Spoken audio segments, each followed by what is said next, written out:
इस बिजनेस में आने से पहले सोच इतनी बड़ी नहीं थी कि एक ऐसे परिवार की रहने वाली हूँ जहाँ पे इतनी हाई सोच नहीं होती थी, लेकिन इस बिजनेस में आने के बाद मेरी सोच बड़ी हुई। जब सोच बड़ी हुई तो काम करने का डिसीजन लिया और काम करने के लिए ऐसे हमारे ग्रेट गुरु मिले, तो मुझे लगा कि जब इनका सपोर्ट रहेगा तो मैं भी आगे बढ़ सकती हूँ। तो कहीं ना कहीं हमारे सारे ग्रेट गुरुओं के लिए एक बार जोरदार तालियां हो जाए। Thank you. और आज हम बात करेंगे कि डायरेक्ट सेलिंग है क्या, आखिर में इस बिजनेस को मैंने क्यों किया। क्योंकि मार्केट में हम कोई भी काम करेंगे तो हमारे लिए सबसे पहले होती स्किल होनी चाहिए, पैसा होना चाहिए। लेकिन मैं बताऊं, मेरे पास ना तो अच्छी स्किल थी ना ही इतना पैसा था। तो मुझे ये काम क्यों समझ में आया कि यहाँ पे लगने के नाम पे कुछ भी नहीं है। यहाँ पे कोई लाख 2 लाख 10 लाख नहीं लगना है, यहाँ पे लगने के नाम पे कुछ भी नहीं है। यहाँ पे सिर्फ एक ही बात बताएगी कि यहाँ पे अगर आप कोई भी प्रोडक्ट यूज करेंगे तो आपको शुद्ध प्रोडक्ट मिलेगा, आयुर्वेद का प्रोडक्ट मिलेगा। अगर उसको आप यूज करेंगे तो आप अपने घर की समस्याएं खत्म कर सकते हैं। अगर आपने यहाँ पे काम किया तो आप अपने घर की गरीबी खत्म कर सकते हैं। तो ये चीज मेरे समझ में आई। और 2 चीजें बहुत जरूरी है लाइफ में, बीमारी से बचना प्लस रोजगार से बचना। तो कहीं ना कहीं ये दोनों चीजें इस बिजनेस में मुझे दिखी, तो मैंने इसको स्टार्ट किया। और डायरेक्ट सेलिंग क्या है, जैसा कि स्लाइड पे लिखा व्हाट इज डायरेक्ट सेलिंग, आखिर में ये है क्या, क्या जानने के लिए तैयार है? कैसे नो? तो नेक्स्ट करें सर, आखिर में ये है क्या, क्लियर कर लेते हैं। लिखा है ट्रेडिशनल सेलिंग और डायरेक्ट सेलिंग। ट्रेडिशनल सेलिंग की अगर हम बात करें तो इस साइड जो लिखा हुआ है वो ट्रेडिशनल सेलिंग का वर्क है, और उस साइड जो लिखा हुआ है वो हमारा है डायरेक्ट सेलिंग, और बीच में जो है वो है मैन्युफैक्चरिंग। दिख रहा है सभी को? यानी कि जैसे मान के चलते कोई भी प्रोडक्ट है, जैसे ये मान लिया ये डायरी है, अगर ट्रेडिशनल सेलिंग की हम बात करेंगे तो ये डायरी कहीं ना कहीं तो बनी होगी। ऐसा नहीं डायरेक्ट आपके घर में आ गई, ये डायरी किसी ना किसी मैन्युफैक्चरिंग कंपनी में बनी होगी। और ट्रेडिशनल सेलिंग की बात करें तो ये डायरी है ना, वो धीरे धीरे करके एक कस्टमर तक आती है। ये देखिए, ये लिखा हुआ है मैन्युफैक्चरिंग और ये लिखा हुआ है कस्टमर, यानी कि ये डायरी बनी। और डायरी हमें कहाँ से मिली? हम ग्राहक होंगे तभी तो हमें डायरी मिलेगी। और ये डायरी जहाँ बनी होगी, अगर इसकी देखा जाए जी, हमको डायरी मान के चलते 100 रुपए की मिली, क्या जहाँ ये बनी होगी, मैन्युफैक्चरिंग हुई होगी, वहाँ ये कितने की बनी होगी? कोई नया व्यक्ति है जो पहली बार आया? मैं अगर ये डायरी आपको 100 रुपए की मान के चलते मिली दुकान पे, जहाँ ये बनी होगी, ये अपने आपने जहाँ से ली उसने तो बनाई नहीं, ये किसी ना किसी बड़ी फैक्ट्री में बनी होगी। अच्छा, वहाँ ये कितने की बनी होगी? 25-30 की। बहुत बढ़िया। तो मैम के लिए जोरदार तालियां हो जाए। और कोई बताना चाहेगा नया व्यक्ति? सर जी, ये डायरी कितने की बनी होगी जहाँ ये मैन्युफैक्चरिंग हुई होगी? 40 रुपए की। बहुत बढ़िया, सर के लिए जोरदार तालियां हो जाए। बिल्कुल। तो कहीं ना कहीं जो भी ब्रांड आइटम होते हैं, अगर उसकी देखा जाए जो मार्केटिंग कॉस्ट है वो 100 रुपए, लेकिन जो अगर मैन्युफैक्चरिंग कॉस्ट की बात करें तो वही लगभग 35 से 40 रुपए आएगी। अगर हम लोकल की बात करेंगे तो 25 से 30 रुपए में 20 रुपए बन के तैयार हो जाएगी। लेकिन ये डायरी कितने की बनी? 40 रुपए की। और हम तक आते आते कितने की हो गई? 100 रुपए की। अब सोचने वाली बात है, समझने वाली बात है कि ये बनी तो 40 की, लेकिन हम तक आते आते कितने की हो गई? 100 रुपए की। अच्छा, 60% जो पैसा था वो कहाँ चला गया? कभी विचार किया? वो 60% जो पैसा है वो बहुत सारे लोगों के बीच में डिस्ट्रीब्यूट हो गया। सबसे पहले सीएम एजेंट हो गया, इसके बाद में डिस्ट्रीब्यूटर हो गया, इसके बाद में आप देखेंगे डिजिटल डिस्ट्रीब्यूटर हो गया, स्टॉक हो गया, होलसेलर हो गया और रिटेलर हो गया। यानी कि बचा हुआ जो बीच का पैसा था वो इन्हीं के पास में बट गया। और कुछ पैसा जाता है प्रचार में। प्रचार में क्या होता है, कुछ लोग प्रचार करवा लेते हैं, जैसे 1 रुपए की नवरत्न तेल की पुड़िया का प्रचार करते हैं अमिताभ बच्चन कि 1 रुपए की तेल की पुड़िया लगाओ, टेंशन भगाओ, है कि नहीं है? तो मैं बताऊं कि आज तक कितने लोगों की टेंशन भाग गई। क्यों सर जी, घर में कोई समस्या हो, मैडम जी मायके है यार, नहीं टेंशन है, घर में भैंस कौन लगाए तो पुड़िया लगा लो, देखते हैं भैंस का दूध निकल जाता है। क्या ऐसा है?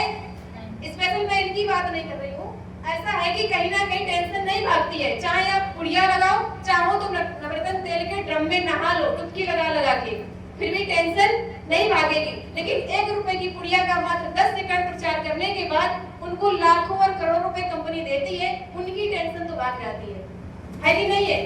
वहीं दूसरी ओर प्रचार करती है, केसकिंग तेल का प्रचार करती है जूही चावला, हमारी खूबसूरती का राज केसकिंग तेल। और मैं बताऊं उनके हस्बैंड के सर पे एक भी बाल नहीं है।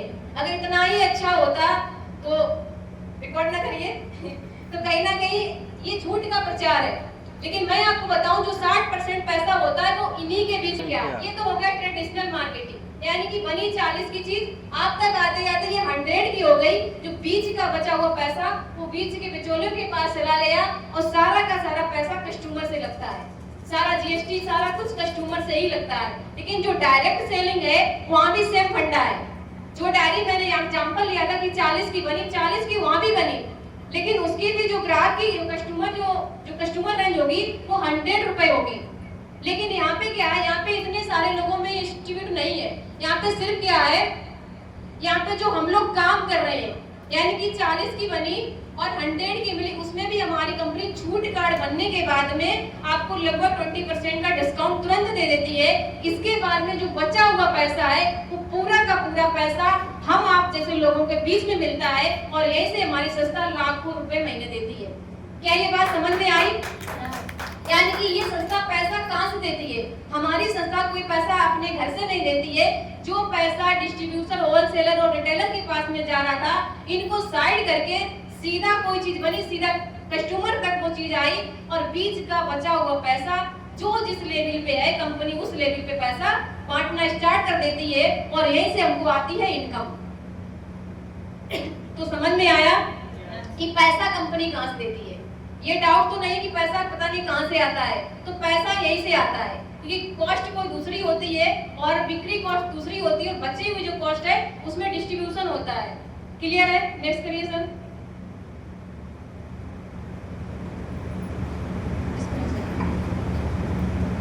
भारत की फास्टेस्ट ग्रोइंग डायरेक्ट सेलिंग में हमारी कंपनी बेस्ट है। तो एक बार वेदालेस के लिए जोरदार तालियां हो जाए, जिसके प्रोडक्ट बहुत शानदार है, बहुत ही गजब के हैं। बहुत बढ़िया। नेक्स्ट करिए सर। और हमारी कंपनी के कुछ एम्पायर है जिसमें हमारा ये हेड ऑफिस है। ऐसे बहुत सारे लोग होंगे जो हेड ऑफिस विजिट कर चुके होंगे। कितने लोग हैं जो हेड ऑफिस को विजिट किया हुए हैं? बहुत बढ़िया, काफी लोग हैं जो विजिट कर रहे हैं। जो लोग रह गए हैं तो अभी जब भी मौका लगता है तो जरूर उसको विजिट करें। बहुत शानदार ऑफिस है, जिस तरीके से दिख रहा है वैसे ही है सेम। और हमारी कंपनी की ये वेदालेस फैक्ट्री है। फैक्ट्री में हम लोग विजिट कर आए हैं, अभी गए थे। कैसे प्रोडक्ट बनता है, कैसे टैबलेट बनता है, कैसे गाढ़ा बनता है, वो सारी चीजें हम लोगों ने देखी। कोलूस टाइप का चल रहा था, मैं तो पहुंचने तुमसे कुछ के देख रही थी क्योंकि बहुत सारी जगह बन रहा था।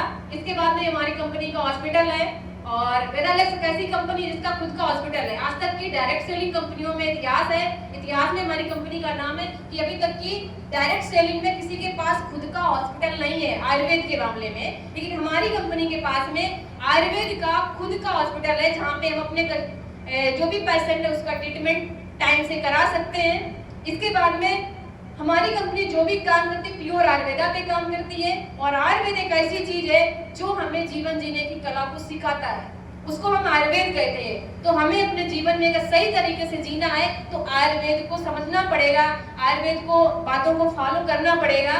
तो टोटल जो भी हमारा काम है वो आयुर्वेद का है। Next reason.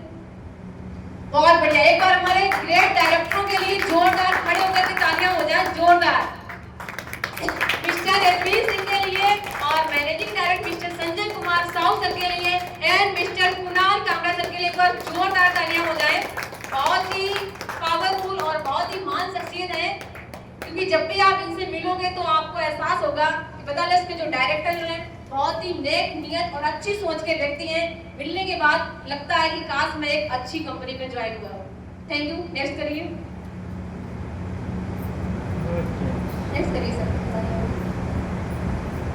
नेक्स्ट करिए, why direct selling. Next, direct selling क्या है? सबसे पहली स्लाइड लगी हुई चलन, जिसको हम बोलते हैं ट्रेंड। हर चीज का एक चलन होता है, एक दौर होता है। कैसे नो, समय समय पे चलन आते रहते हैं, दौर आते रहते हैं। एक समय था कि लोग बैलों से खेती करते थे, आज नहीं वो चलन है। तो हर चीज का एक चलन है, लेकिन ये चलन किस समय पे आए उसकी थोड़ा बातचीत कर ली जाए। आज की चलन की जानकारी अगर हमें लेनी है तो हमें पीछे जाना पड़ेगा। अगर हमें अपनी बेटी की शादी करनी है ना तो उसके थोड़ा पीछे जाना पड़ेगा, बिटिया कैसी है। कि करंट की जानकारी चाहिए तो हमें थोड़ा बैक जाना पड़ेगा। तो हम बात करते हैं 1950 की, और 1950 में गवर्नमेंट जॉब आई। 1947 में हमारा देश आजाद हुआ, और आजादी के बाद हमारे देश में गवर्नमेंट जॉब आई। और 1950 से पहले कोई जॉब नहीं करता था, क्योंकि उस समय क्या था, लोग खेती बाड़ी बहुत ज्यादा करते थे। 100-100, 200 बीघा के जोता थे और बहुत अच्छी तरीके से उस समय खेती करते थे। लोग आए, बोला आप जॉब कर लो, तो लोगों ने जॉब नहीं किया। लेकिन मैं बताऊं, उस समय जिन लोगों ने थोड़ा बहुत सोचा और जॉब पे निकल गए, पैसा बात उनके चबूतरे चमक रहे हैं, उनके तो चमक रहे, उनके नाती पंथी जो भी हो रहे, उनका भी सब कुछ बढ़िया चल रहा। लेकिन जिन लोगों ने नहीं माना, आज वो क्या कर रहे हैं, आज वो सोच रहे हैं मेरी 5 बीघा है ना, ये भी बिक जाए लेकिन नौकरी लग जाए नाती की, लेकिन नहीं लगने वाली है। आज हम लोग इतने पढ़ाई लिखाई करने के बावजूद इतना सब कुछ मेहनत करते हैं, पैसा खर्च करते हैं, फिर भी कोई गारंटी नहीं है कि जॉब लग जाए। आज क्रीम में क्रीम छांट रहे हैं, क्यों सर जी, खूब पढ़ाई की है लेकिन कहीं ना कहीं जॉब नहीं मिल पा रही। लेकिन जिन्होंने पहले जॉब कर ली, वैसा उस समय बहुत कम इनकम मिलती होगी, लेकिन आज वही इनकम हमारी कई हजारों में परिवर्तित हो गई है। तो कहीं ना कहीं ये हमारा चलन आया था 1950 में। इसके बाद में एक और चलन आया 1960 में, आई प्लास्टिक। और 1960 से पहले लोग प्लास्टिक को नहीं जानते थे। उस समय लोग तांबे के बर्तन में, कांसे के बर्तन में और पीतल के बर्तनों को पसंद करते थे, मिट्टी के बर्तनों को पसंद करते थे। और उस समय एक व्यक्ति आया, बोला ये प्लास्टिक की चीजें लो, ये बहुत बढ़िया है, देखने में भी अच्छी हैं और कम पैसे में मिलेंगी। तो लोगों ने विरोध किया कि काहे की प्लास्टिक, इस प्लास्टिक में अगर हम खाना खाएंगे तो हमारे अंदर कैंसर हो जाएगा, टीबी हो जाएगी, है कि नहीं है। तो कहीं ना कहीं उस समय प्लास्टिक का विरोध हुआ। लेकिन उस समय जिन लोगों ने 1000-2000 रुपए लगा के छोटी छोटी फैक्ट्री टाइप की बना ली, छोटे छोटे शॉप खोल लिए, आज भाई साहब बड़े बड़े शॉप के मालिक है वो लोग। आज बताओ, क्या प्लास्टिक हमारे जीवन से अगर हट जाए तो क्या जीना संभव है? आज जिस चेयर पे आप बैठे हो वो भी प्लास्टिक है। आज जिस चीज से हम बात कर रहे हैं माइक से, ये भी प्लास्टिक का है। आप जो फोन लिए वो भी प्लास्टिक का है। यानी कि हमारे जीवन में 95% अगर जो काम हो रहा है वो प्लास्टिक का ही हो रहा है। लेकिन उस समय लोगों ने इसका विरोध किया, लेकिन आज लोग नहीं विरोध कर रहे। आज सोच रहे कैसे भी हमें फैक्ट्री का काम मिल जाए, लेकिन नहीं मिलने वाला है। लेकिन जिसने पहले उसको स्टार्ट कर लिया, आज लाखों नहीं करोड़ों का मालिक बना बैठा है। इसके बाद में और आगे चलते हैं, 1960 के बाद 1970 आया। 1970 में आई फिल्म इंडस्ट्री।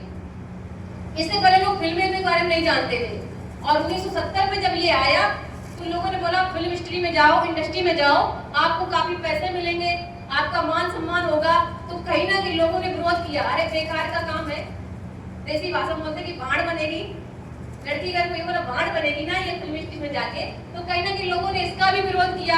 आज आप देख लो आज क्या हो रहा है। आज हर एक लड़की चाहती मैं निकल के आऊं बाहर, मैं हीरोइन बनूं, मैं हीरो बनूं।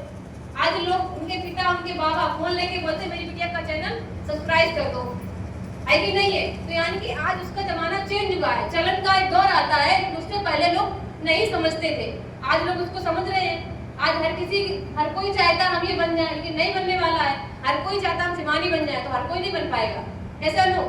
तो ऐसे करके चलन चेंज होते रहे। 1970 के बाद में 1980 आया, और 1980 में क्या आया उसकी हम बात करेंगे। नेक्स्ट करिए सर।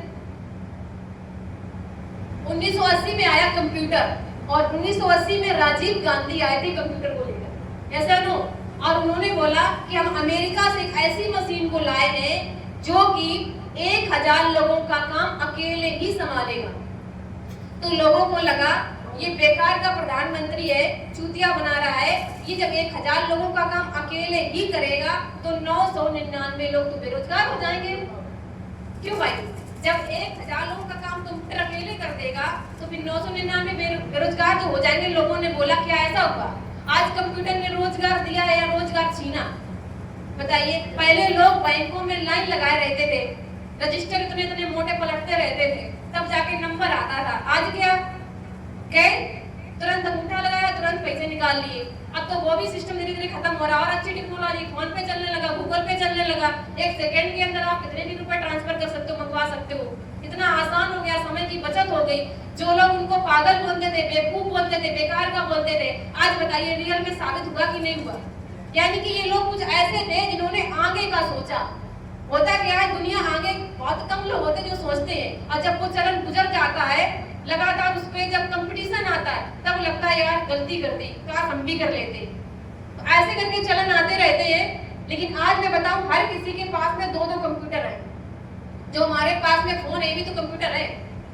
पहले लोग पीसीओ में लाइन लगाए रहते थे, कहीं से कॉल आता तो पीसीओ से कॉल करते थे और पहले जाकर के प्रोटेस्ट करते थे। लेकिन आज क्या, आज सब किसी के पास में फोन है तो उसकी जरूरत नहीं है, तो चेंज होता रहता है बैठे से। इसके बाद में 1990 आया और 1990 में आया ऑटो इंडस्ट्री। इसकी अगर हम बात करें तो 1990 से पहले इतनी गाड़ीबाजी का जमाना नहीं था। मैं बताऊं, उस समय गाड़ियां कम थी, सवारियां ज्यादा थी। लोग इंतजार करते थे कि फला गाड़ी आएगी। मैं भी छोटे में जब ननियाल जाती थी तो मम्मी हमारी घंटों बैठा रहती थी और गाड़ी कभी कभी इतनी भरी होती थी, निकल जाती थी, फिर दूसरी गाड़ी का इंतजार करते थे। तो यानी कि सुबह से निकलते थे और रात में पहुंच पाते थे, ऐसा समय था। लेकिन आज बताओ, आज भाई साहब अगर किसी चौराहे पे जाना और ऑटो बैठना ऐसे खींचता है, कभी कभी कपड़ा भी फट जाता है। एक बार एक इंसान को खींचा, बेचारे का सेट फट गया, लड़ाई होगी, बोला तू मेरे में बैठेगा, वगैरह तू मेरे में बैठेगा। तो आज बताइए, आज क्या है, सवारियां ज्यादा है। पहले क्या था, सवारियां कम थी, लोग ज्यादा थे। अब क्या है, सवारियां ज्यादा है, लोग कम है, क्योंकि हर किसी के पास में सुविधा हो गई, हर किसी के पास में मोटरसाइकिल हो गई। तो क्या हुआ, आज वो चीजें नहीं है। पहले खूब कमाई करी लोगों ने, आज बताओ कोई ट्रैक्टर ले ले भाई साहब, उसकी किस्त तो नहीं भर पाएगी। और पहले के जिन्होंने ट्रैक्टर लिया ना, उसके घर में, हमारे गांव में भैया हैं, उन्होंने पहले पुराना ट्रैक्टर लिया था, आज उन घर में 4-4 ट्रैक्टर हैं।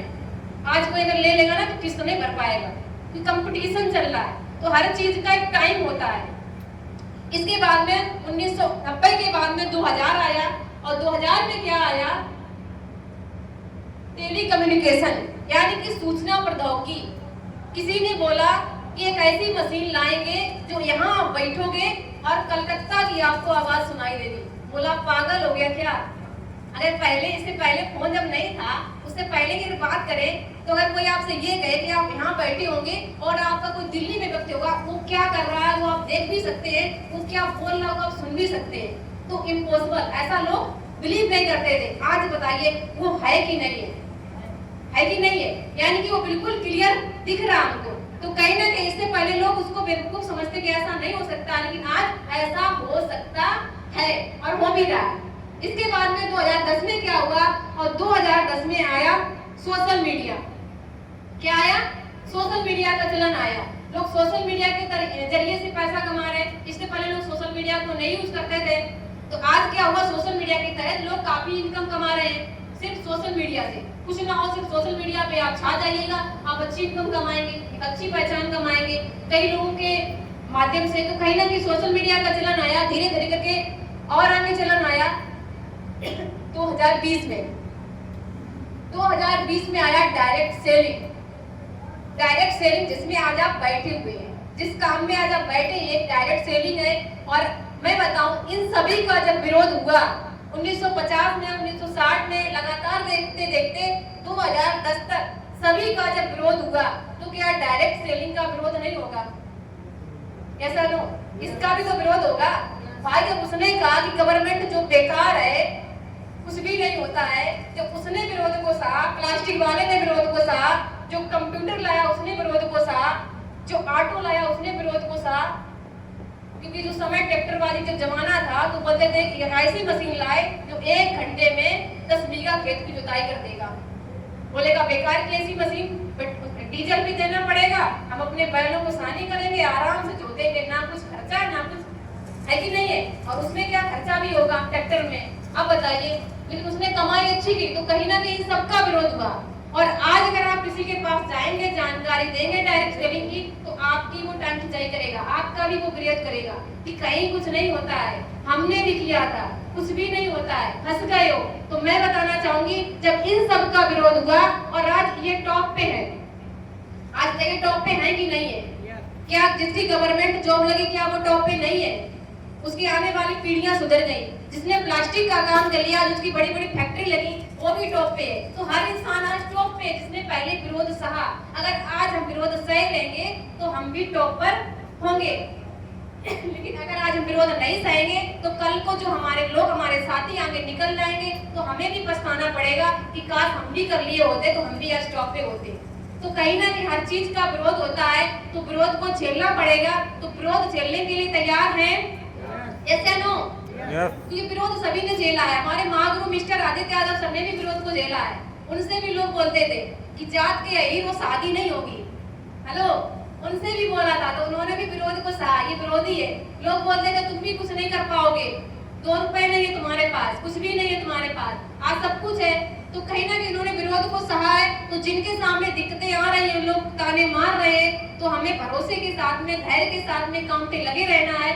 और मुझे यकीन पता है कि अगर वो लोग टॉप पे पहुंच सकते हैं तो 100% हम लोग भी टॉप पे पहुंच सकते हैं। ये डायरेक्ट सेलिंग की पावर है, ये मेडलिस्ट की पावर है। एक बार जोरदार तालियां हो जाए। Thank you. तो इस प्रकार से चलन आते रहते हैं। यानी कि इस बिजनेस को क्यों किया मैंने, सिर्फ इस स्लाइड को समझ के कि अभी मौका है।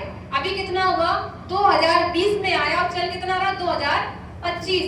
अभी 5 साल गुजरी है, अभी हमें टॉप पे जाने का मौका है। तो कहीं ना कहीं जो भी लोग न्यू है तो लग जाइएगा, कमर कस लीजिएगा और टॉप पे आने के लिए तैयार रहिएगा। तो आने के लिए तैयार हैं? ऐसा नो, बहुत बढ़िया। तो कहीं ना कहीं इसी तरीके से आगे भी चलन आते रहेंगे। तो आगे की जानकारी जो भी होगी, क्योंकि जिन्होंने मुझे बनाया, मुझे इस लायक बना दिया, अगर उनके माध्यम से वो जानकारी दी जाएगी तो कैसा रहेगा, अच्छा या बहुत अच्छा? कहीं ना कहीं बहुत अच्छा रहेगा। इसलिए तो जिसने मुझे बनाया, अगर मैं कुछ बोल पा रही हूँ तो शायद वो कई लोगों के शख्सियत है, कई लोगों के मागरू है। आज कई सारे जिलों में सर की टीम काम कर रही है। जैसे अपने तुरवा जिले में होगी, सॉरी कन्नौज जिले में होगी तुरवा में टीम, उसी प्रकार के सर की कमालगंज में है, फरक्कावाट डिस्ट्रिक्ट टीम, औरैया जिले में है, नई दिल्ली में, पता नहीं कहाँ सर की टीम है। अगर उनके माध्यम से वो जानकारी मिलेगी तो बहुत ही अच्छा रहेगा।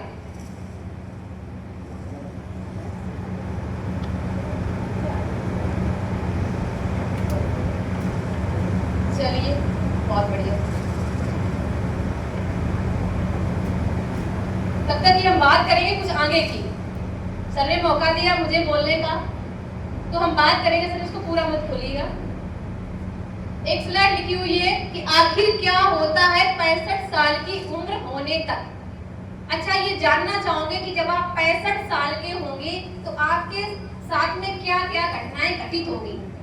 आपका एक्स्ट्रा किया जाए, सही रहेगा कि आप 65 साल के होंगे तो आपके साथ क्या क्या होगा। तो यहाँ पे कुछ लोग होंगे जो भी 65 साल के नहीं हुए होंगे, तो मैं उनको बताना चाहूंगी कि 65 साल के अंदर क्या क्या होगा। और ये स्लाइड मेरे दिल को बिल्कुल छू गई थी। सर ने मुझे यही स्लाइड बताई थी कि आखिर में इस काम को क्यों करना है। तो इस स्लाइड को जरा ध्यान से समझना, हो सके तो नोट भी कर लेना। तो हम आगे स्टार्ट करेंगे। नेक्स्ट करिए सर। कि कोई भी हम जानकारी अगर लेते हैं, किसी की हम कैलकुलेशन निकालते हैं तो 100% से निकालते हैं।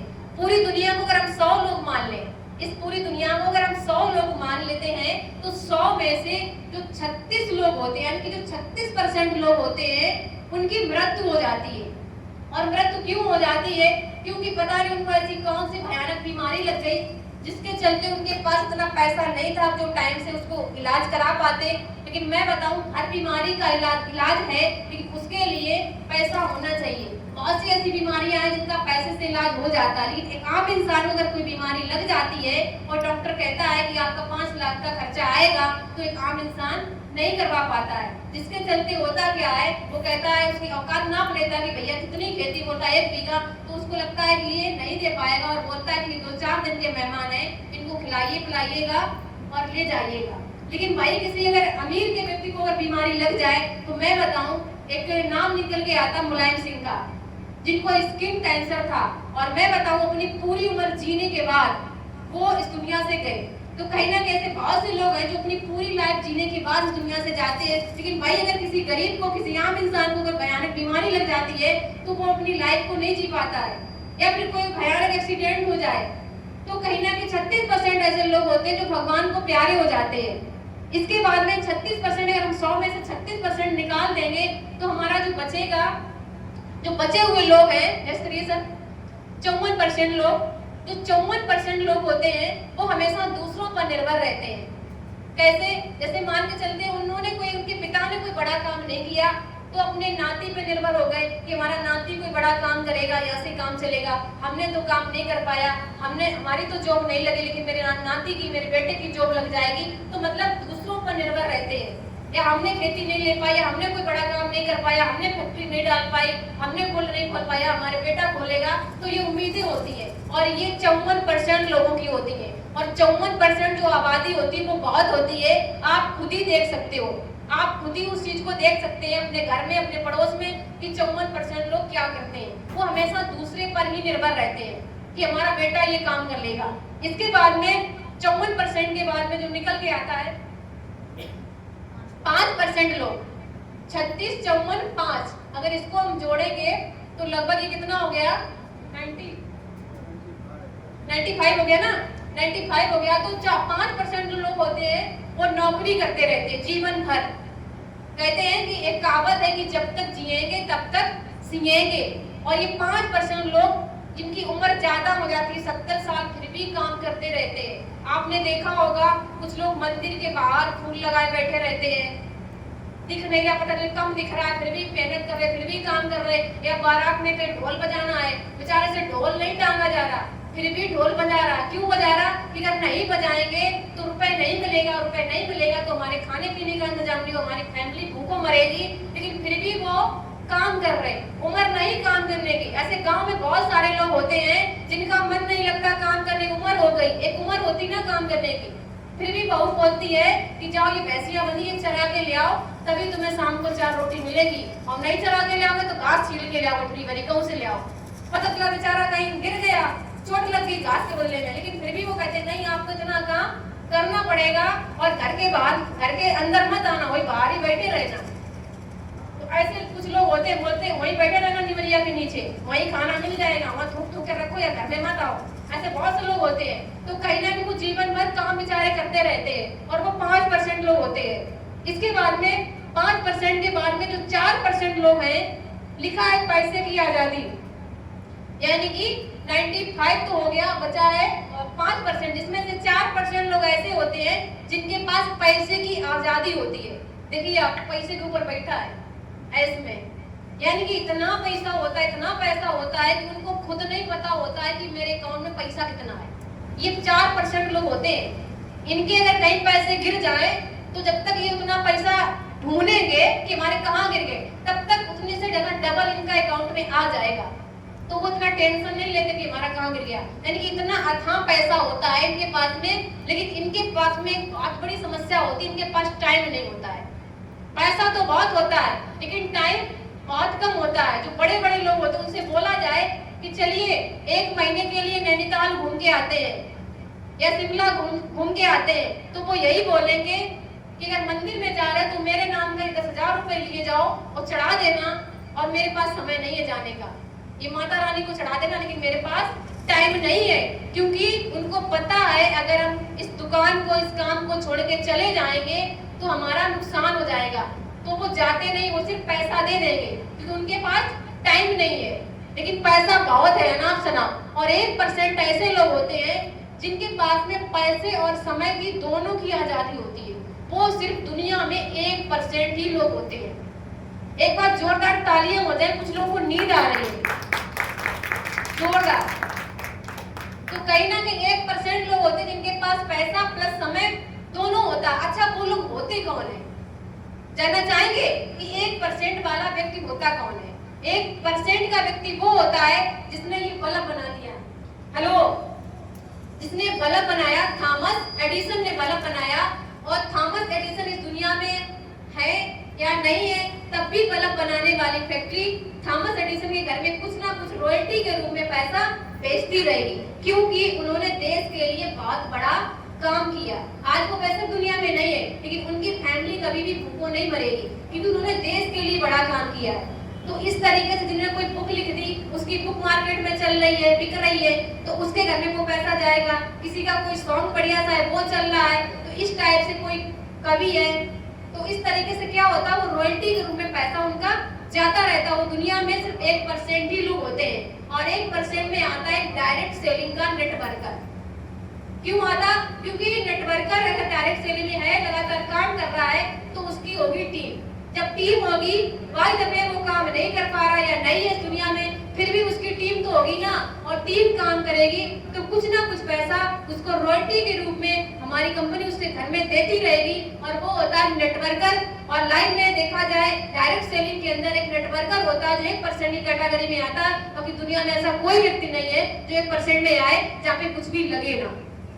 तो एक बार जोरदार तालियां हो जाए कि जो डायरेक्ट सेलिंग का नेटवर्कर है 1% में आने के लिए तैयार है। क्या आप सभी लोग 1% में आना चाहते हैं?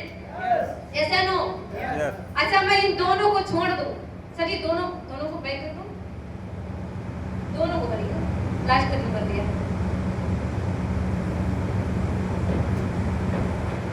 बस देखो, दो चीजों को मैंने छोड़ दिया है। किस लिए छोड़ दिया है? एक में था पैसा और समय दोनों। क्या हो गया? खोल लीजिए सर, इसको पूरा खोल लीजिए, फिर मैं अभी बता दूं क्या हो गया भाई जी।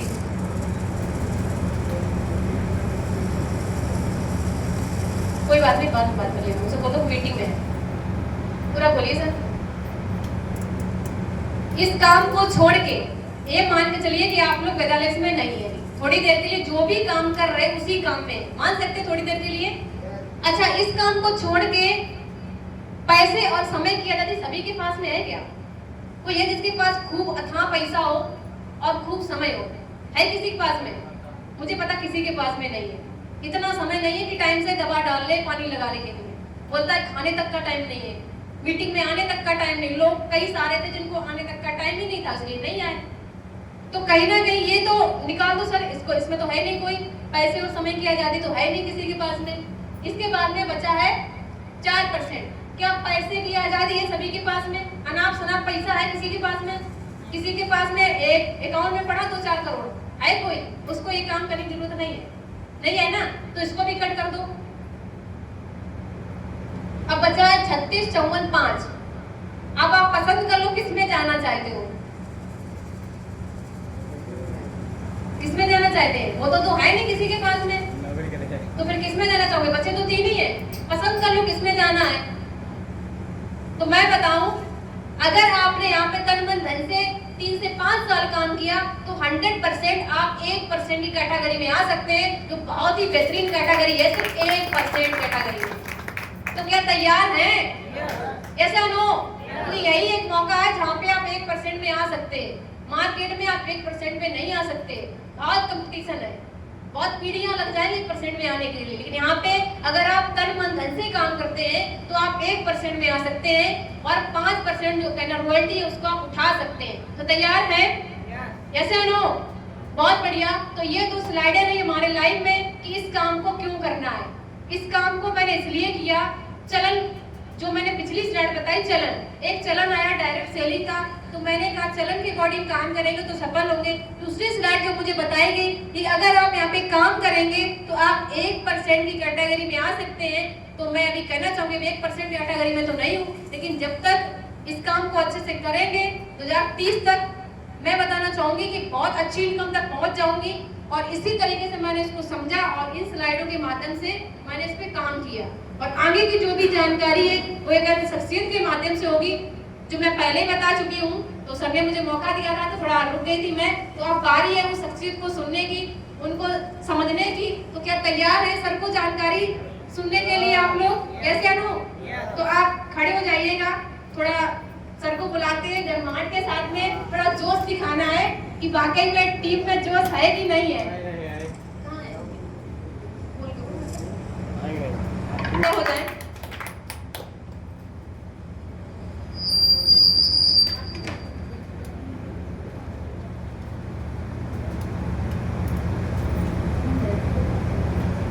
सुपर वेदालेक्स आप सभी का सुपर वेदालेक्स कैसे हैं आप सभी लोग? अच्छे, अच्छे, बहुत अच्छे, बहुत अच्छे। कैसे पता चलेगा? यह तालियां होनी चाहिए आप सभी की। और अगेन आप सभी को नमस्कार। और जैसा कि आप सभी को पता है आज हमारा ट्रेनिंग सेशन है और बहुत सारी चीज़ें आज सीखने का मौका है हम सभी के पास में। और सबसे खुशी की बात ये है कि आज लोग कम हैं, हाँ जी, कुछ लोग टेंशन में हो रहे होंगे, लोग कम हैं, और हम ये कह रहे हैं आज बहुत खुशी की बात है कि लोग कम हैं। बात समझ में आ रही है? उसका रीजन है कि जो चीज बताई जाएगी, लोग जब ज्यादा होते हैं ना तो वो अपलाइन का जो फोकस होना चाहिए आपके ऊपर वो नहीं हो पाता है। बात समझ में आ रही है? जैसे आपने एक चीज देखी होगी, स्कूल जाते हैं हम सभी लोग गए होंगे, हाँ जी, स्कूल में आपने एक चीज देखी होगी, हर क्लास में किसी में 50 लड़के हैं, किसी में 40 हैं, किसी में 30 हैं, और एक हम कोचिंग जाते हैं, कोचिंग में 10 लोग होते हैं, 5 लोग होते हैं, तो सबसे ज्यादा फोकस किस पे होता है? कोचिंग में या स्कूल में?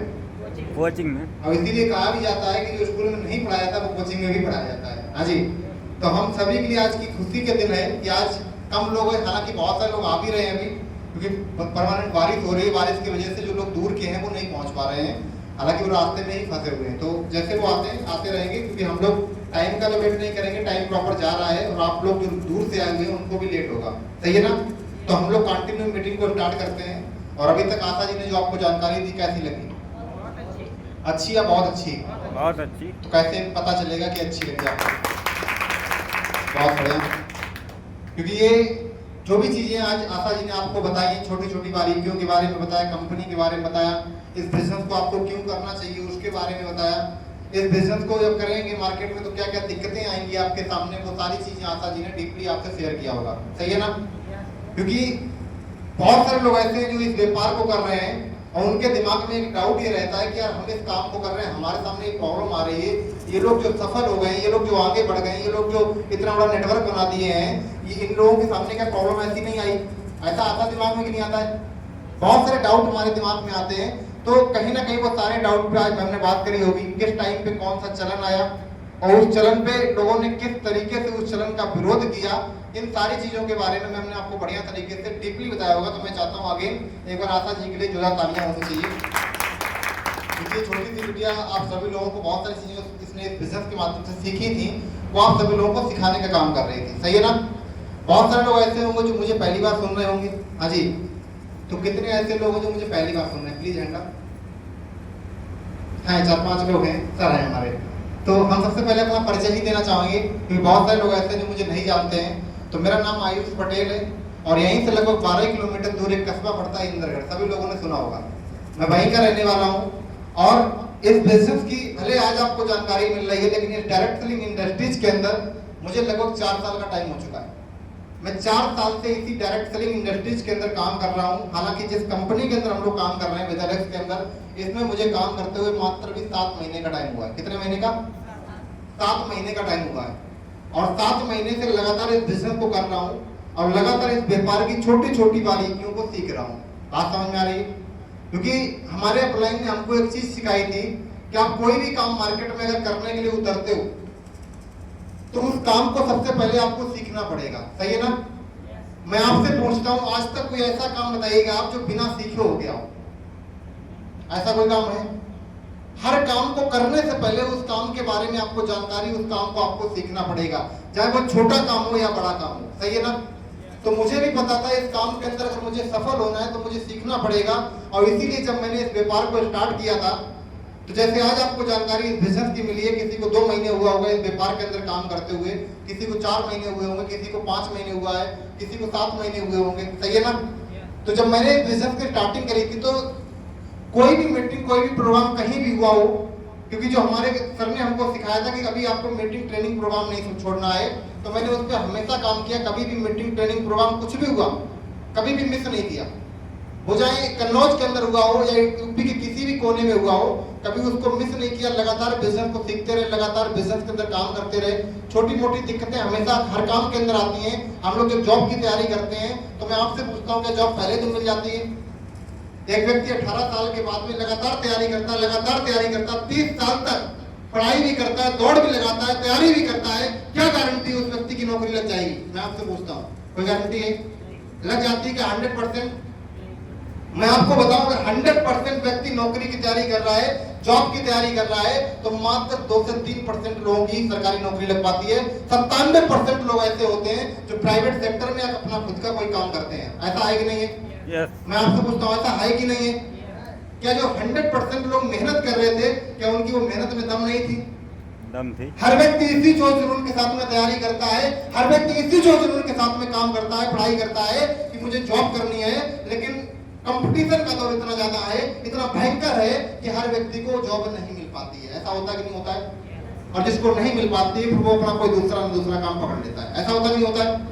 तो हमारे भी अपलाइन ने हमको यही सिखाया कि इस काम के अंदर आपको मेहनत करनी है। समस्याएं आएंगी क्योंकि समस्याएं मार्केट के अंदर हर जगह आती हैं। और मैंने जब इस काम को स्टार्ट किया तो लोगों ने जैसा कि बताया होगा मैम ने कि मार्केट से विरोध होना स्टार्ट हो जाता है। होता है कि नहीं होता है? होता है कि नहीं होता है? और उसका विरोध होने का रीजन क्या होता है, कोई बताना चाहेगा? हम लोग काम करते हैं और मार्केट से हम लोगों का विरोध होता है।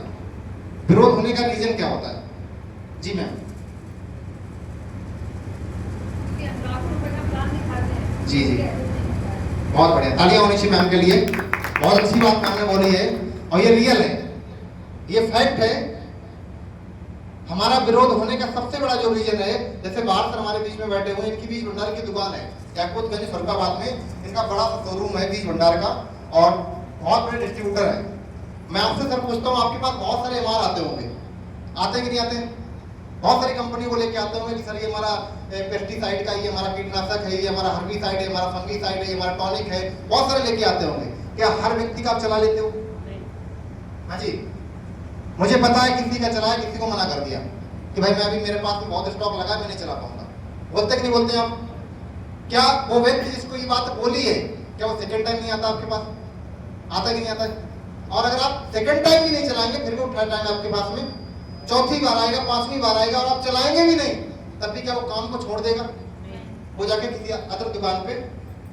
लेकिन कभी भी आपने उसका विरोध नहीं किया होगा, बताइएगा? किया हो तो बताइएगा। लेकिन यहाँ पे विरोध क्यों होता है? लोग कहते हैं सर मार्केट में लोग काम करते रहते हैं, किसी कंपनी को प्रमोट करते रहते हैं, वहां लोग विरोध नहीं करते, यहाँ विरोध क्यों करते हैं? तो उसका सबसे बड़ा रीजन है, आप किसी भी गांव में जाइएगा, किसी भी जगह बैठिएगा, अपने आराम से प्रोडक्ट के बारे में बताइएगा, डेमो दिखाइएगा, लोगों को दवाइयां दीजिएगा, एक सिंगल आदमी आपका विरोध नहीं करेगा। लेकिन जैसे ही आप प्लान की तरफ चले, हाँ जी, और जैसे ही आपने उसको बीबीटीवी समझाया और बताया कि यहाँ से आप लाखों रुपए की इनकम, पैसे उसके कान खड़े। ऐसा होता है कि नहीं होता है? आप सभी लोगों ने फील्ड में जाके विजुलाइज भी किया होगा, देखा भी होगा। हाँ जी, जैसे आपने उसको बिजनेस प्लान के बारे में बताया, जैसे उससे अपने लाभों की बात करी, जैसे उसको आपने बताया कि सर जो आपने अभी तक मार्केट से सपने पूरे नहीं कर पाए हैं, हमारी कंपनी बोलती है कि हमारी कंपनी का अगर आपने प्रोडक्ट यूज किया तो आप स्वस्थ भी रहेंगे और यहाँ से लाखों रुपए की इनकम भी ले सकते हैं। वैसे उसके कान खड़े, तुरंत वो मुस्कुराना स्टार्ट कर देगा।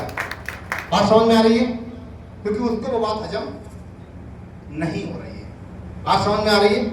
और हजम ना होने का सबसे बड़ा रीजन ये है कि मार्केट में बहुत सारी कंपनियां आती हैं जिन्होंने बिजनेस प्लान मार्केट में लोगों को दिखाया। अच्छा, उन कंपनियों की भी गलती नहीं है। लोग कहते हैं कंपनियां भाग गई, कंपनियों की गलती है। मैं कहता हूं कंपनियों की अगर 30% गलती है तो 70% गलती इंसानों की है कि नहीं है? आप मुझे बताइएगा। मैं अगर किसी व्यक्ति को बिजनेस प्लान दिखाता हूं कि सर इस बिजनेस प्लान के अंदर आपको काम करना पड़ेगा, मेहनत करनी पड़ेगी, दौड़ना पड़ेगा, तब जाके आप इस बिजनेस के अंदर सफल हो सकते हैं। लेकिन अगर कोई दूसरी कंपनी वाला है, उसने इतनी बोल दिया हमारे में कुछ नहीं करना पड़ेगा, जुड़ जाओ, 2 साल बाद महीने का लाखों रुपए आना स्टार्ट, या 10,000 लगाओ, 4 महीने बाद आपके 20,000। तो लोग क्या करते हैं उसमें खट से? अब आप मुझे बताइएगा, क्या कंपनी 20,000 करके दे पाएगी? वो तो इसी लालच से काम ही कर रहे, तुम पैसा लगाओ, जिस दिन पैसा ज्यादा होगा उस दिन मार्केट से। और फिर हम लोग ब्लेम करते हैं कंपनी खराब थी। अरे कंपनी नहीं खराब थी, तुम खुद लालची थे। बात समझ में आ रही है? क्योंकि आपको काम वाली चीजें समझ में नहीं आ रही है, आपको वो चीजें समझ में आ रही है जहाँ पे फ्री में मिल जाए, मेहनत ना करनी पड़े। समझ में आ रहा है? तो जब मैंने भी इस बिजनेस को स्टार्ट किया तो ये छोटे मोटे जो विरोध मार्केट से आते हैं मेरे पास भी आए। बहुत सारे लोगों ने सलाहें दी, बहुत सारे लोगों ने बोला कहाँ चक्कर में पड़ गए हो, बहुत सारी कंपनियां आई मार्केट से गायब हो गई, मार्केट से भाग गई। लेकिन हम लगातार मीटिंग ट्रेनिंग के टच में रहे तो हमें लगातार नॉलेज मिलता रहा। क्या मिलता रहा? हाँ जी, बहुत सारे लोग सुन नहीं रहे हैं। बेटिया उधर देख रही है, क्या सत्ता जी को देख रहे हो कि हमारे एम्प्लॉय उधर क्या करने गए? हाँ जी, अगर हम मीटिंग ट्रेनिंग के टच में रहते हो तो क्या मिलता रहेगा? हाँ जी, देखो आप लोगों से हम 1 to 1 बात कर रहे हैं, हम चाहें तो वहाँ स्टेज पे खड़े होकर वहाँ आपको ट्रेनिंग देते रहे, सही है ना, ज्ञान देते रहे। 10-15 मिनट की हमारी ट्रेनिंग हम आपको देते रहेंगे आराम से, जो है बाद में चले जाएंगे, लेकिन उससे मजा नहीं आएगा। अगर लोग कम हैं, हम चाह रहे हैं आपसे 1 to 1 बात करें, लेकिन 1 to 1 बात तभी हम आपसे कर सकते हैं जब आप उसका रिस्पॉन्स देंगे। समझ में आ रहा है? हमें भी पता चले कि आप हमारी बात सुन ही रहे हैं कि हमको झेल रहे हैं। बात समझ में आ रही है? पता चला बहुत सारे लोग ने झेल रहे इसको, अभी तक आशा जी को झेलते रहे, इसको झेलो, ठीक है ना। बारिश जब तक बंद होगी तब तक इन सबको झेलते रहो। तो अगर ऐसा है तो बता दीजिएगा, तो हम भाई वहाँ खड़े होकर ट्रेनिंग दे जाके। हाँ जी, मैं चाह रहा हूँ कि जो चीज हम आपसे जो बात करने वाला हूँ उसका आप रिस्पॉन्स दें, क्योंकि जब रिस्पॉन्स देंगे ना, वक्ता कितना भी बढ़िया क्यों ना हो, अगर श्रोता उस बात को सुन रहा है, रिप्लाई दे रहा है, तो बोलने वाला और अच्छा बोलना। मैं आपको रियल बता रहा हूँ, अभी आप सभी लोग जो है जब मोबाइल लेने लगो, मेरा खुद ट्रेनिंग है, बोलने का मन नहीं करेगा, मैं रियल बता रहा हूँ, मेरा खुद मन नहीं करेगा, मेरा लगेगा यार हटाओ पैक रखो बाहर चले। लेकिन जब रिस्पॉन्स मिलता है ना, तो ये लगता है यार मेरी बातें समझ में आ रही है। कोई नेता तो है नहीं, भाइयों आपको हम जो ये दे देंगे, हम ये दे देंगे, बस हमारी सरकार बनने दो। हाँ जी, ऐसा हो तो हम भाई वादे करते हैं आपसे, कोई नेता तो है नहीं हम। हाँ जी, तो आप लोगों का अगर रिस्पॉन्स मिलता रहेगा तो बढ़िया रहेगा। समझ में आ रहा है? दे पाएंगे रिस्पॉन्स सभी लोग? दे पाएंगे ऐसे लोग? यस। बहुत बढ़िया। तो हम जो बात कर रहे थे कि जब मैंने काम को स्टार्ट किया था, छोटी मोटी दिक्कतें जो आप लोगों के सामने आ रही होंगी, लोग मना करते हैं, वो लोग पूछते होंगे ये प्रोडक्ट आप चला रही हो, मैं पहले यूज करके छोड़ चुका हूँ, कहीं कुछ नहीं होता है, कहीं ऐसी कंपनियों में कुछ नहीं होता, कहीं सपने पूरे नहीं होते, ये छोड़ने वाली कंपनियां मार्केट में बहुत आई, गायब हो गई। ऐसे करके सैकड़ों में आपको चीजें बता सकता हूँ जो लोगों ने मुझसे भी बोली। ऐसा नहीं आप ही से ये बातें हो रही हो, मुझसे भी ये बातें लोगों ने बोली है, जो प्रोडक्ट आप चला रहे हो इससे कोई बीमार हो जाएगा, कोई खत्म हो जाएगा, ये दवाइयां जो तुम दे रहे हो नुकसान कर जाएंगी लोगों को, ये जो तुम खेती वाला प्रोडक्ट दे रहे हो ये खेती में फसल को खत्म कर देगा। हाँ जी, ऐसी बहुत सारी समस्याएं लोगों ने मेरे सामने भी रखी, बहुत सारे क्वेश्चन भी मेरे सामने रखे। अच्छा, हमने उस क्वेश्चन का अगर रिप्लाई दे पाया तो उसका सबसे बड़ी वजह ये रही कि हमने किसी मीटिंग ट्रेनिंग प्रोग्राम को छोड़ा। समझ में आ रहा है? और जो भी लीडर मार्केट से डर जाता है, जो भी लीडर मार्केट में जाने के बाद में रिस्पॉन्स नहीं दे पाता है, उसका सबसे बड़ा रीजन ये होता है कि वो मीटिंग ट्रेनिंग प्रोग्राम को हमेशा क्विट करता रहता है। समझ में आ रहा है? आपने देखा होगा बहुत सारे लीडर ऐसे हैं जब मार्केट में किसी लीडर के सामने बैठते हैं तो कितना भी क्वेश्चन पर क्वेश्चन करता चला जाए, वो हमेशा रिप्लाई पे रिप्लाई देता चला जाएगा। ऐसा होता कि नहीं होता है? लेकिन कुछ लीडर ऐसे होते हैं कि उनके सामने वाले एक ही क्वेश्चन जाएगा, तुरंत उनकी बायोलॉजी जो 100% होती है ना, वो 70%, और जो उसने 2-3 क्वेश्चन किए तो बायोलॉजी खत्म हो जाती है, वो घुमाता रहता है बायोलॉजी नहीं। ऐसा होता कि नहीं होता है?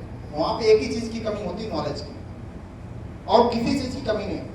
नॉलेज की कमी होती है, आपको इंडस्ट्रीज के बारे में नहीं पता कि डायरेक्ट सेलिंग है क्या, आपको लग रहा है ये कोई स्कीम है, आपको लग रहा है ये कोई इसमें जुड़ जाओ बस ऐसे काम करते रहेंगे बस करोड़पति बन जाएगा, आपको ये लग रहा है। इस इंडस्ट्रीज के बारे में आपको नहीं पता है, कंपनी के बारे में नहीं पता है, कंपनी की प्रोफाइल के बारे में नहीं पता है, इसलिए आपकी बायोलॉजी जो है कम हो जाती है।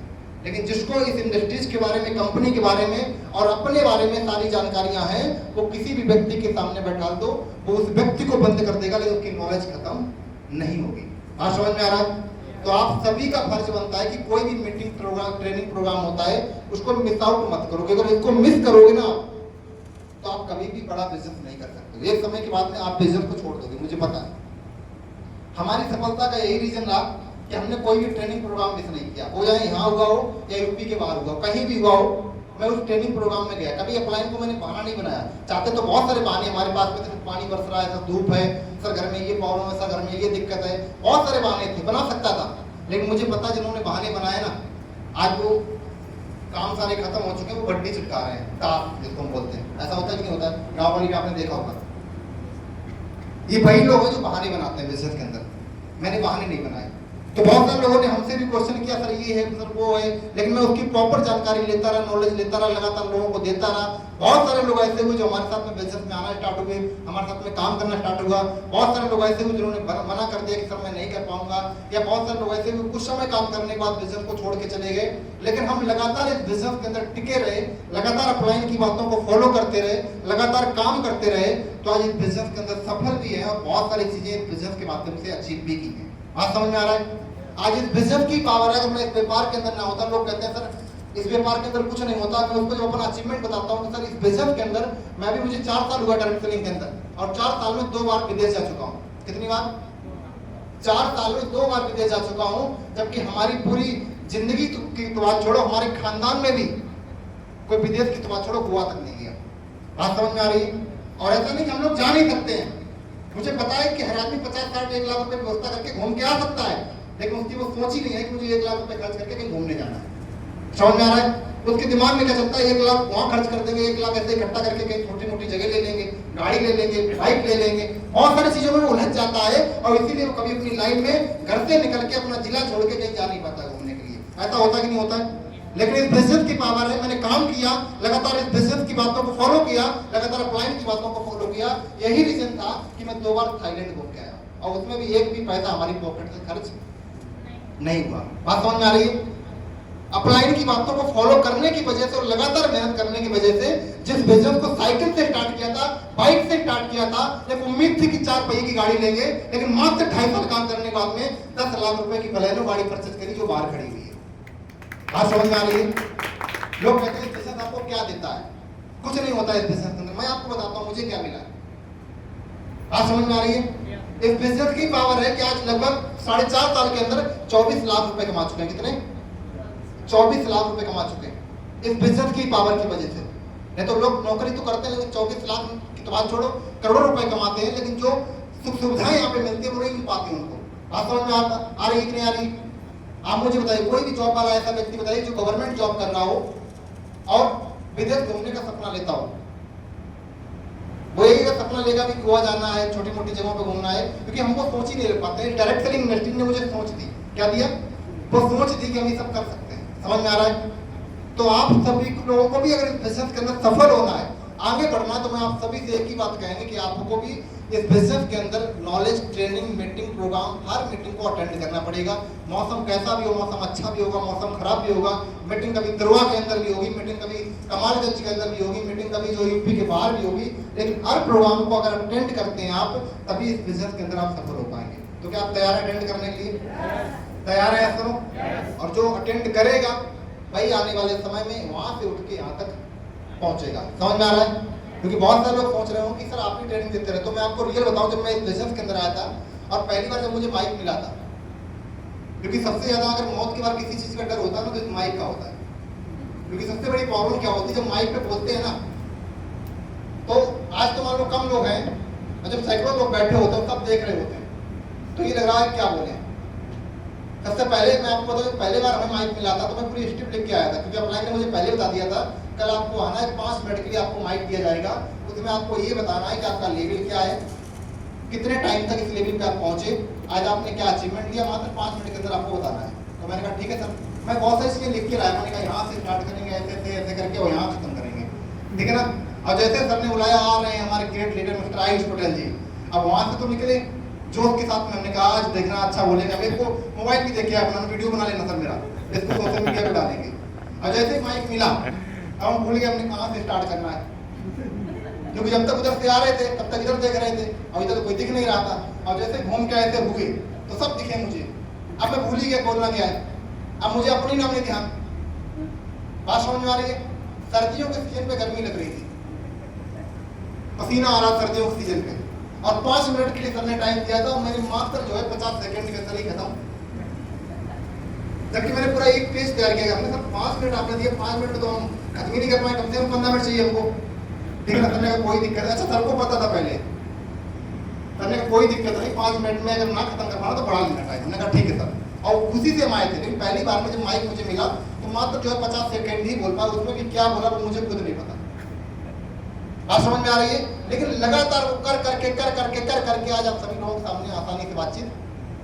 मुझे पता है बहुत सारे लोग यहाँ पे बैठे होंगे कि उनको अगर माइक दे दिया जाए तो माइक का बहुत डर होगा, है कि नहीं है? उनसे कहा जाए कि आपको जो 15 मिनट बोलना तो 15 मिनट बातचीत तो नहीं कर पाएंगे। लेकिन डायरेक्ट सेलिंग ने मुझे ये सिखाया कि आपको बोलना कैसे है। आज 500 लोग बैठे हो, माइक दे दो, 5 घंटे बोलते रहेंगे। बात समझ में आ रही है? इसे मुझे डायरेक्ट सेलिंग ने सिखाया, ये मुझे बिजनेस ने सिखाया है कि आपको लोगों से बातचीत कैसे करनी है, लोगों के सामने अपनी बात को रखना कैसे है, लोगों से बातचीत करना कैसे है, कितनी भी समस्याएं आ जाए उन समस्याओं से निकलना कैसे है। किसने सिखाया? मुझे इस इंडस्ट्री ने सिखाया। समझ में आ रहा है?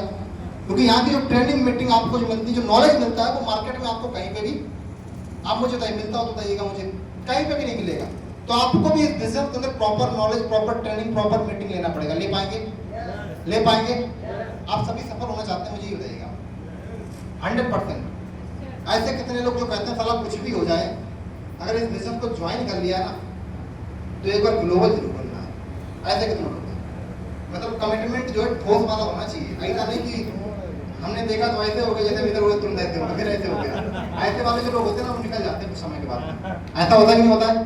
कमिटमेंट जो होना कि ठोस वाला होना चाहिए। मैंने कमिटमेंट लिया था ठोस वाला, अंदर कुछ भी हो जाए टीम एक की भी ना हो, लेकिन कमिटमेंट ये है कि साला हजारों की टीम बनाएंगे। ये कमिटमेंट हमने लिया था, यही रीजन है कि आज मात्र 7 महीने के अंदर 3000 लोगों का नेटवर्क बनकर तैयार हो चुका है। समझ में आ रहा है? क्योंकि कमिटमेंट हमारा तगड़ा, और अभी भी कमिटमेंट में लेता हूं कि आने वाले समय में साला इंडिया लेवल पर टीम होगी, हर जिले, हर डिस्ट्रिक्ट, हर कस्बे के अंदर नेटवर्क होगा, और ना हो तो जो बोलना वो करने के तैयार है। ये कमिटमेंट है आज भी, और ये सबके सामने बोलता, हमारा नहीं पीठ पीछे बोल लूं, दीवार के पीछे गया बोल लूं, कमिटमेंट हमारा सामने आया सर बढ़िया है सब, ऐसा नहीं है। समझ में आ रहा है? तो क्या आप कमिटमेंट ले सकते हैं कि हम भी इस बिजनेस के अंदर ग्लोबल बनेंगे? ले सकते हैं, ले सकते हैं। सुनो, कुछ भी हो जाए सारा इस बिजनेस के अंदर एक बार ग्लोबल तो बनना है। ले सकते हैं कमिटमेंट? अगर ये कमिटमेंट आपका है तो 100% मैं बोलता हूं कि आप सभी लोग आने वाले समय में इस बिजनेस के अंदर ग्लोबल बनेंगे। तैयार है सारे लोग? ट्रेनिंग को हम लेके चलते हैं, और जैसा कि आप देख रहे होंगे स्लाइड हमने बहुत ही जबरदस्त, बहुत ही दमदार लगाई है, तो हमारे मोहित जी के लिए जबरदस्त ताली होनी चाहिए। और स्लाइड पे आप देख रहे होंगे कि 2 स्लाइड हैं, एक तरफ लिखा है ट्रेडिशनल मार्केट और एक तरफ लिखा है डायरेक्ट सेलिंग। आप सभी लोगों के बहुत सारे डाउट रहते होंगे कि सर ट्रेडिशनल मार्केटिंग और डायरेक्ट सेलिंग में अंतर क्या है? रहता है कि नहीं रहता है? बहुत सारे लोग हो सकता है आपको मार्केट में ये भी बोलते हो कि आपको 6 महीने हो गया, 5 महीने हो गया है, कितने का पेमेंट बना? आपने बोला 500 रुपए का या 1000 रुपए का या 1500 रुपए का, तो लोग हो सकता है आपसे ये भी बोलते हो कि बस 1500 रुपए का। अरे किसी में जॉब कर रहे होते तो आज तुम्हें जो है 15,000 मिल रहे होते। हाँ जी, आज समूह अगर चला रहे होते तो 1,000 10,000 मिल रहे होते। ऐसा लोग बोलते नहीं बोलते? तुम अगर पढ़ा रहे हो तो तुम्हें 5,000 मिल रहे होते, कहाँ तुम 1500 के चक्कर में, या कहाँ तुम 500 रुपए के चक्कर में? लोग बोलते कि नहीं बोलते? मैं आपको आज डाउट क्लियर करता हूं कि इस बिजनेस के अंदर पैसा आता कैसे। जानना चाहते हैं सभी लोग? जानना चाहते हैं? यह मार्केट और जिस कंपनी के अंदर हम काम कर रहे हैं, जिस इंडस्ट्रीज के अंदर हम काम कर रहे हैं, इस इंडस्ट्रीज में और मार्केट में अंतर क्या है, मैं आज आपको इसके बारे में बताना चाहता हूँ। तैयार है सारे लोग? आपको दिख रहा होगा 2 स्लाइडें हैं, एक तरफ लिखा है ट्रेडिशनल मार्केट और इसमें 2 कॉलम है, एक येलो वाला है और एक ब्लैक वाला है। सभी को दिख रहा है? येलो वाले में आपको लिखा दिख रहा होगा काम। अब यहाँ पे क्या है, जो येलो वाला कॉलम है, यहाँ आपका ये जो कॉलम है ये काम का कॉलम है, मतलब जितना आप काम करेंगे। अब इसमें देखो साफ लिखा है, करिए सर, अगर कोई व्यक्ति कोई जॉब करता है, एक जॉब को ही उठा लेते हैं एग्जाम्पल के तौर पे, जॉब को या कोई भी बिजनेस को उठा लो, आप कोई दुकान को उठा लो, कोई दुकान चला रहा हो, आप मुझे बताइएगा कोई व्यक्ति जब काम करता है किसी जॉब के अंदर तो 8 घंटे तो करता ही होगा ना मैक्सिमम। हर जॉब के अंदर लगभग 8 घंटे टाइम लिया जाता है, और हर दुकान के अंदर कोई दुकानदार भी होगा, जैसे परचूनी की दुकान हो गई, कपड़े की दुकान हो गई, बीज भंडार की दुकान हो गई, तो मिनिमम 8 घंटे तो दुकान खोलनी पड़ती होगी ना। 8 घंटे और लगातार कितने दिन तक? 30 दिन तक। वही काम करता है कि नहीं करता है? मान लो कोई भी दुकानदार, जैसे बाहर से हमारे दुकानदार हैं, ये अपनी दुकान का रोज शटर खोलते हैं और लगातार ये काम कितने दिन करते हैं? 30 दिन। 30 दिन के बाद में इनको क्या मिलेगा? दाम मिलेगा। दाम का जो कॉलम है ब्लैक वाला कॉलम है, इनको मिलेगा दाम, मतलब इतना सारा काम करने के बाद में इनको लास्ट में मिलेगा दाम। या कोई भी हम जॉब कर रहे हैं, हमने लगातार 1 तारीख से लेकर 30 तारीख तक लगातार 8 घंटे डेली के हिसाब से दिए, तब जाके हमको क्या मिलेगा? दाम मिलेगा। और ये काम हम करेंगे पहली साल, फिर करेंगे दूसरी साल, तीसरी साल, चौथी साल, 5वीं साल, और ऐसे करते करते करते करते लगभग 35 साल तक यही काम करते कि नहीं करते? क्योंकि एक व्यक्ति की अगर एवरेज नौकरी देखोगे, जॉब देखोगे, तो एक व्यक्ति एवरेज 35 साल ही जॉब कर पाता है। ऐसा है कि नहीं है? 30 से 35 साल। अगर उसकी 30 साल की एज में जॉब लगी है तो 60 साल की एज में वो रिटायर, मतलब 30 साल ही जॉब कर पाएगा। और किसी की अगर 25 साल की एज में जॉब लग गई है तो वो लगभग 35 साल जॉब कर पाएगा। और 35 साल तक उसके साथ में यही होता है कि वो काम करेगा, 30 दिन तक करेगा और लास्ट में उसको दाम मिलेगा। अब हो सकता है बहुत सारे लोग कहते हैं कि मैंने कोई जॉब स्टार्ट करी थी 25,000 रुपए से, और आज उस जॉब के अंदर मुझे 95,000 या 1 लाख रुपए मिल रहा है, और आप सर बोल रहे हो कि वो काम जितना आप करोगे हमेशा उतना ही दाम मिलेगा। तो मैं आपकी जानकारी के लिए बता दूं कि जब आपको 25,000 रुपए मिल रहा था ना, तब मार्केट में जो महंगाई थी वो 25,000 रुपए के हिसाब से, ऐसा है कि नहीं? आटा जो मिल रहा था 10 रुपए किलो मिल रहा था, आज आटा आपको मिलेगा 25 से 30 रुपए किलो। ऐसा है कि नहीं? जो 2010 में जॉब कर रहे थे उनकी सैलरी अगर 10,000 रुपए थी तब उनको आटा भी 10 रुपए किलो, आज उनकी सैलरी 35,000 है ना, उनको आटा भी 35 रुपए में ही मिल रहा है। ऐसा है कि नहीं? कोई भी आप चीज उठा के देख लो तो कहने मतलब महंगाई के हिसाब से हमारी सैलरी, अगर महंगाई बढ़ी है तभी हमारी सैलरी, तो कहने का मतलब जितना आप काम करेंगे उतना ही आपको दाम। हर नौकरी के अंदर, हर व्यापार के अंदर यही होता है कि नहीं होता है? ये हम बात करें ट्रेडिशनल की। लेकिन अगर दूसरे ग्राफ की तरफ हम जाएंगे तो दूसरा ग्राफ जो है वो है डायरेक्ट सेलिंग का, जिस इंडस्ट्रीज के अंदर हम लोग काम कर रहे हैं। हम सभी लोग जिस कंपनी के अंदर काम कर रहे हैं, हमारा जो ग्राफ है वो वो वाला है, मतलब डायरेक्ट सेलिंग। यहाँ भी आपको दो कॉलम दिख रहे होंगे, एक कॉलम दिख रहा है काम का और दूसरा कॉलम काय का है, दाम का। अब यहाँ पे जो कॉलम चलता है वो थोड़ा तिकोना चलता है, क्योंकि यहाँ पे क्या होता है, जब आप काम को स्टार्ट करते हैं और विदिन पहले 6 महीने जब आप काम को करते हैं तो आप देख रहे होंगे काम वाला जो कॉलम है वो बहुत ज्यादा है कि नहीं है, लेकिन दाम कितना है, बहुत कम है। आपने पूरे महीने काम किया, पता चला महीने के अंत में आपका लेवी हो पाया मॉडल में और पेमेंट बना आपका 1300-1400 रुपए का। ऐसा होता कि नहीं होता है? आपने पूरे महीने काम किया, पता चला लेवी हो पाया आपका मॉडल 2 और आपका लेवी बना पता चला 2200 से 2500 रुपए का। ऐसा होता कि नहीं होता है? और फिर हम लोग क्लेम करते हैं कि सर पूरे महीने दौड़े तो लास्ट में 2200 रुपए आया। ऐसा होता कि नहीं होता? इससे बढ़िया कोई जॉब कर लेते सर, अगर कोई मतलब कहीं लेबरी भी करने लगते तब भी जो है डेली के हिसाब से 300 रुपए मिलते और महीने में जो है 9,000 कम से कम 9,000 रुपए। लोग कहते हैं कि नहीं कहते हैं आपसे, बोलते कि नहीं बोलते? हाँ जी, बोलते नहीं बोलते? Yes. लेकिन मैं आपसे पूछ रहा हूँ, जब पहले 6 महीने आप इस काम को करेंगे तो आपके पास में काम ज्यादा होता है, क्योंकि आप इस बिजनेस को सीखे नहीं होते हैं, आप इस बिजनेस को लगातार सीख रहे होते हैं, लगातार चीजों को समझ रहे होते हैं। पहले 6 महीने हो सकता है आपको डेमो भी दिखाना पड़े, लोगों को जानकारी भी देना पड़े, लोगों की बातें भी सुनना पड़े, सब कुछ करना पड़ता है। लेकिन जब दाम कम आता है तो मुझे पता है निगेटिविटी आती है दिमाग में, और उस निगेटिविटी को मिटाने के लिए, उस चीज को खत्म करने के लिए हम लोग मीटिंग ट्रेनिंग प्रोग्राम या सीखने का काम करते हैं। बात समझ में आ रही है? इसी काम को जब अगले आप 6 महीने तक लेके जाएंगे, लगभग 12 महीने तक सर्विस करिएगा, अगले 12 महीने तक लेके जाएंगे तो आपका काम जो होगा ना वो थोड़ा कम हो जाएगा, क्योंकि तब तक आपके साथ में कुछ ना कुछ टीम 1-2 लोग आगे हो जाएंगे। अब मान लीजिए आप मॉडल 1 करते हो, आप 35 रिव्यू आपको करना है, आपको 35 रिव्यू आप अकेले कर रहे हो, बात समझ में आ रही है? लेकिन जैसे ही आपके साथ में 12 महीने का टाइम हुआ तब तक पता चला आपकी टीम में 1-2 लोग काम करने वाले, अब उनको आपने 35 रिव्यू करा दिया, आपका मॉडल 2 होना स्टार्ट हो गया। मतलब काम आपका जो है वो थोड़ा कम हुआ कि नहीं हुआ? और काम का साइज भी थोड़ा, जहाँ पेमेंट आपको 1400 रुपए आ रहा था वही पेमेंट आपको बढ़ के लगभग देखा जाए 22-23 अगर मॉडल 2 करते हैं, 3 करते हैं तो लगभग 4000 रुपए का पेमेंट आना स्टार्ट हो गया। और इसी प्रकार से काम आपका और आगे बढ़ा, और जैसे ही इस काम के अंदर आपको 18 महीने का टाइम हुआ वैसे आपकी इनकम और बढ़ना स्टार्ट हो जाएगी और काम आपका और कम होना, क्योंकि तब तक आपके नीचे बहुत सारे लीडर ऐसे आ जाएंगे जो मॉडल 2 करना स्टार्ट कर देंगे, मॉडल 1 करना स्टार्ट कर देंगे, बहुत सारे लोग ऐसे होंगे जो मॉडल 3 करना स्टार्ट कर देंगे और आपका आसानी से साइनिंग होना स्टार्ट हो जाएगा, शूटिंग होना स्टार्ट हो जाएगा। इसी प्रकार से काम को आपने और आगे बढ़ाया, अगले 24 महीने तक आप काम को लेके गए तो वैसे काम आपका और कम हो जाएगा, क्योंकि तब तक आपके नीचे बहुत सारे लोग ऐसे आएंगे जो अपने आप मीटिंग करना भी स्टार्ट कर देंगे। ऐसा है कि नहीं? फिर आपका काम का लोड और कम हो जाएगा, सिर्फ उन लोगों की मीटिंग कर रहे हैं, उन लोगों को नॉलेज दे रहे हैं, जो मीटिंग कर रहे हैं उनको ट्रेनिंग दे रहे हैं, उनको सिखा रहे हैं कि बिजनेस को करना कैसे है। और ऐसे करते करते लोग आप 36 महीने 36 महीने तक इस काम को करते हैं, तो 36 महीने के बाद में काम आपका बहुत कम हो जाता है, लेकिन आपकी इनकम बहुत ज्यादा, क्योंकि तब तक आपके नीचे हजारों लाखों लोगों का ग्रुप आ जाता है, वो लोग काम करते हैं, सिर्फ आपको मीटिंग ही करना पड़ता है, मीटिंग में जाके हाथ हिलाना पड़ता है। ऐसा होता कि नहीं होता है? आज जैसे हमारे ग्रेट मामू जी, आज सर के साथ में बहुत सारा ग्रुप काम कर रहा है, बात समझ में आ रही है? आज हमारे साथ में 3000 लोग हैं, सोच के देखो सर के साथ में कितने लोग काम कर रहे होंगे। और आज इसीलिए सर मीटिंग में आके क्या करते हैं, हाथ हिलाते हैं और जानकारी देते हैं, ये करते कि नहीं करते? तो हमको भी अगर सर के लेवल पे पहुंचना है तो 36 महीने वेट, और वेट ऐसे नहीं घर पे रजाई ओढ़ के सो जाए, बस 36 महीने बाद ही उठेंगे, फिर सर से बात करेंगे कि सर आपने 36 महीने का बोला था, 36 महीने हो गए हैं, वेट करते करते आप बताओ क्या होगा। ऐसा नहीं करना है, लगातार 36 महीने आपको मेहनत करनी है। कर पाएंगे? कर पाएंगे ऐसा ना? यस। अब मैं आपसे पूछता हूँ, ये वाला जो क्रॉप है, जो लोग जॉब करते हैं, जो लोग नौकरी करते हैं, क्या उनके सामने समस्याएं नहीं आती हैं? कि मान लो हमारी एक जॉब लग गई है, अब बस अब तो कोई सारा दिक्कतें नहीं लाएंगे।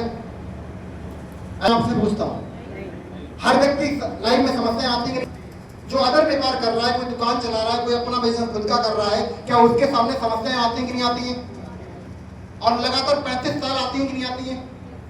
मुझे पता है कि 35 साल की एज में या 25 साल की एज में अगर उसकी जॉब लगी है तो लगातार 60 साल तक छोटी मोटी समस्याएं उसकी लाइफ में लगी रहती है। लगती है कि नहीं लगती है?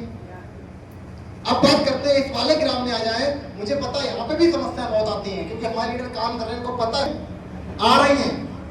लेकिन मैं आपसे पूछता हूँ, वहां जो समस्याएं आती हैं, आपको लगातार 35 साल तक जो समस्या आएगी वो यहाँ कितने महीने तक आएगी? 35 साल की समस्या अगर 36 महीने में आएगी तो कम होगी कि ज्यादा होगी? ज्यादा होगी कि नहीं होगी? दिक्कत ज्यादा आएगी कि नहीं आएगी? प्रॉब्लम ज्यादा होगी कि नहीं होगी? लेकिन मैं आपसे पूछता हूँ, जो वहां 35 साल तक काम करने के बाद में जो आपको इनकम आ रही है, वो इनकम आप यहाँ मात्र 36 महीने के अंदर उठा सकते हो। और उसके बाद अगर काम कर रहे हो तब भी पैसा आ रहा है, काम नहीं कर रहे हो तब भी पैसा आ रहा है। तो मैं आपसे पूछता हूँ, काम कौन कर रहा है? हाँ जी, 36 महीने वाला है 35 साल वाला? लेकिन इसके लिए आपको समस्याएं, प्रॉब्लम भी झेलनी पड़ेगी। झेल पाएंगे? झेल पाएंगे? लिखा भी है जितना काम उतना। अगर आप ट्रेडिशनल मार्केट में जाओगे, जितना काम करोगे उतना ही। अगर आपने दुकान खोली, कितना भी बढ़िया आपका शोरूम क्यों ना हो, अगर उस शोरूम का आप शटर नहीं खोलोगे, शोरूम चलने वाला, आपको वहां बैठना पड़ेगा।